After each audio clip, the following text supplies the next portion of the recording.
সোমবার থেকে যদি এই ডিসিশনটা না নেওয়া হয়, ফেডারেশনের তরফ থেকে স্পষ্ট যদি জবাব না দেওয়া হয়, তাহলে সোমবার থেকে কি কর্মবিরতি ডাকতে? একটা কথা বলছি, কর্মবিরতি নয়, অবভিয়াসলি যেহেতু আজকে রাহুলের শুটিং ছিল এবং রাহুল ডিরেক্টর হিসেবে ফ্লোরে এসেছিলো এবং আর্টিস্টরাও সবাই এসছে, কিন্তু টেকনিশিয়ানরা বলেছেন যে রাহুল ফ্লোরে থাকলে ডিরেক্টর হিসেবে ওরা কাজ করবে না, এবং তাই সত্যি সত্যি ওরা আসেনি।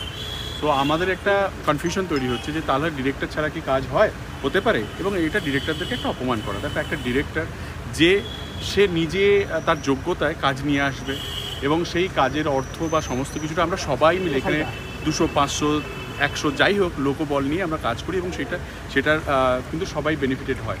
এবং আজকে রাহুলকে যেভাবে অপমান করা হলো, সেটা শুধু রাহুল নয়, সমস্ত ডিরেক্টরকে অপমান করা হলো। তাই আমাদের একটাই বক্তব্য, সেটা হচ্ছে তাহলে আমরা 2 দিন সময় দিলাম সবাইকে ভাবার জন্য, কারণ টেকনিশিয়ান ছাড়া ডিরেক্টর কিছু করতে পারবে না, ডিরেক্টর ছাড়া টেকনিশিয়ান কিছু করতে পারবে না। এটাই আমরা জেনে এসেছি, যখন থেকে কাজ জেনেছি, শিখেছি তখন থেকে। সো আজকে আমাদের একটাই বক্তব্য, আমাদের নিজেদের জানার জন্য, যে সোমবার থেকে আমরা 2 দিন সময় দিলাম সবাইকে ভাবার। সমস্ত টেকনিশিয়ান বন্ধু যারা রয়েছে আমাদের সবাই খুব প্রিয় এবং একটা ফ্যামিলির মতো আমরা। আজকে হয়তো দ্বন্দ্ব তৈরি হচ্ছে, কিন্তু বেসিক্যালি আমরা ইমোশনালি সবাইকে ভালোবাসি।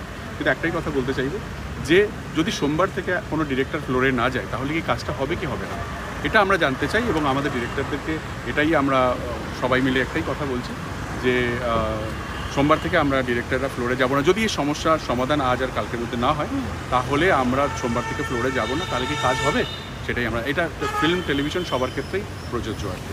মানে ব্যক্তিগত রাহুল মুখোপাধ্যায় এলে তারা আসবে না, টেকনিশিয়ানরা বলেছে, তারা কারণটা কি বলছে, কেন আসবে? কেউ জানি না, আমরা কারণটাই জানি না। মানে রাহুলকে ডিরেক্টর হিসেবে ব্যান করার কারণটা কারোর কাছে ক্লিয়ার নয় আর কি। আর যেখানে ব্যান করার পরেও যে ডিরেক্টর ফোরা ব্যান করেছিল এবং তারপর ডিরেক্টর গিল্ডি সেটাকে তুলে নিয়েছে আর কি, যেটা ফেডারেশনের আন্ডারে, তারপরেও ও যখন ফ্লোরে এসছে তখন কাজে আসেনি। তার মানে এটা রাহুল শুধু নয়, এটা ডিরেক্টরকে অপমান করা। এবং আমি মনে করি যে এটা শীঘ্রই সমাধান হওয়া উচিত।